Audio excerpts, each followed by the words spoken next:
السلام عليكم خوتي وخواتاتي متتبعي قناه اجي تعلم السياقه. ان شاء الله اليوم غادي يكون واحد الفيديو جديد وواحد الدرس جديد صغير مبسط بالنسبه للسوي كلاس، كيفاش نستعملوه ملي تكون عندي الشتاء. خليكم في الفيديو تابعونا.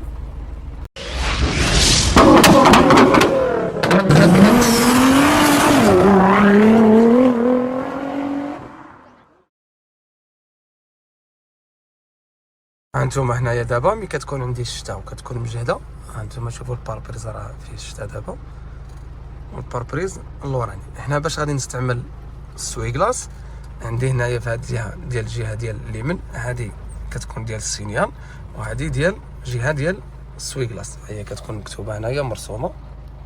هنا الا درت غير الاولى، هنا هانتوما لاحظوا السوي كلاس ضرب غير مره وحبس، يعني النقشه الاولى اللي كتنزل يضرب السوي كلاس ومره، يعني ملي تكون عندي الشتا خفيفه يعني كتقلع ويحبس. الا نزلت النقشه الثانيه ها هو هنايا السوي كلاس يضرب ويحبس، يضرب عفوا يضرب، ولكن ماشي بسرعه كبيره، يعني غير كيمشي ويجي بحال هاد الطريقه. هذه ملي تكون عندي الشتا شويه مجهده. اما الا كانت الشتا مجهده بزاف نقدر ننزل الثالثه، هو اللي يبقى يضرب بالجهد هكذا بهاد الطريقه. انا دابا عندي الشتا خفيفه، نحاول غير بشويه اللي ما غاديش يريض. هنا واحد المعلومه، الا كان عندي السوي كلاس يعني دوك الجلدات كيخليو لي طراس في الباربريز، دونك راه باش ما يضيعليش الباربريز خصني ضروري نبدل السوي كلاس، نبدل دوك الجلدات راه كيتباعوا، يا اما نبدل لي خاسره ولا نبدلهم بزوج باش ما يبقاش يخلي لي لاطراس في الباربريز، حيت اغلبيه ملي كيغسلوا ما كيبقاوش يمسحوا مزيان الشتا، كتبقى لي الباربريز كتبقى لي موسخه. غادي ندوزو لحاجه اخرى ديال الضبابه. هانتوما كما كتشوفوا راه عندي واحد شويه الضبابه هنايا. ملي كتكون الضبابه بهذا الشكل، باش كنقلع الضبابه نتاع الباربريز القدام والباربريز اللوراني، عندي هنايا هادي هي العلامه نتاع الضباب ديال الوراء، يعني كي كنشعلها الضبابه هنايا اللورانيه كتقلع. عندي واحد السلوكه فايتين كيسخنوا، هما اللي كيقلعوا لي الضبابه على الباربريز اللوراني. اما نتاع القدام راه عندي هنايا واحد البلاصه كتخرج الهواء، يا اما سخون يا اما بارد. باش نعرفها سخون ولا بارد، عندي هنايا هادو الزرق نتاع البروده وهاد الحمر نتاع السخونيه. هنايا باش نخرج الهواء من لهيه، هي عندي هادي دابا هاد البوطونه الحمراء تنزل لتحت ونشعل.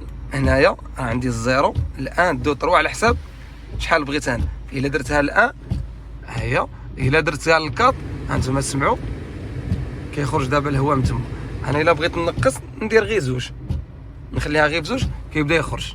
هنايا نتوما كتشوفوا الضبابه راه عندي هنايا غادي تبقى تمشي بشويه بشويه، يعني عندي دابا نقدر نخرج الهواء غير من هاد الجهه. اما الا بغيت نخرج من هاد البلايص هنا، هي عندي زوج هنا وعندي وحده هنا وعندي وحده هنايا، الا بغيت نخرجهم غادي نمشي غير لهنايا. هما عندي هنايا، هنا عندي نقدر ندير الهواء يخرج لي من تحت، يعني من جهه رجليا ولا من هنا. الا بغيت نخرج غير من تحت رجليا، هي عندي هذه هنا كنزلها نطلعها الفوق. والا بغيت نديرها يخرجوا من هاد البلايص ورجليا، هي عندي هنايا هذه، هي كندورها وتجيني بحال هذا الشكل. دابا كيخرج الهواء من هنا ويخرج من رجلين. والا بغيت نخرج الهواء غير من هاد البلايص هنا، هي عندي هذه لتحت ننزلها لتحت، دابا كيخرج الهواء غير من هنايا. بصح دابا مي راه عندي الضبابه لقدام غادي ننزل هذه كاع لتحت باش يبقى يخرج الهواء غير من هاد لابارتي باش يقلع لي الضبابه. انا دابا راني دايرها في السخونيه، غادي ندير شويه بروده بحال هكا كامله، بدا الضبابه غادي تبدا تقلع غير بوحدها. هذا فيما يخص من تكون عندي الشتاء كي ندير نستعمل السوي كلاس، وكي ندير نستعمل الضباب. يعني شحال من واحد يطيح في هذا الموقف، يعني كيكون غادي وطيح الشتا على غفله، ما كيعرفش يخدم السوي كلاس فين يخدمو، ولا ما يعرفش فين يخدم كيقلع الضباب ديال الامام ولا ديال الخلف. كما قلت لكم ديال الخلف هي هاد البوطونه هنايا، كي كنشعلها كيبقاو دوك السلوك كيسخنوا كيقلعوا لي الضبابه ديال الخلف. نتمنى تبارطاجيو مع الاصدقاء والاحباب ديالكم باش يوصلهم حتى هما هذا الفيديو، واستناونا ان شاء الله في الفيديو الجاي. شكرا.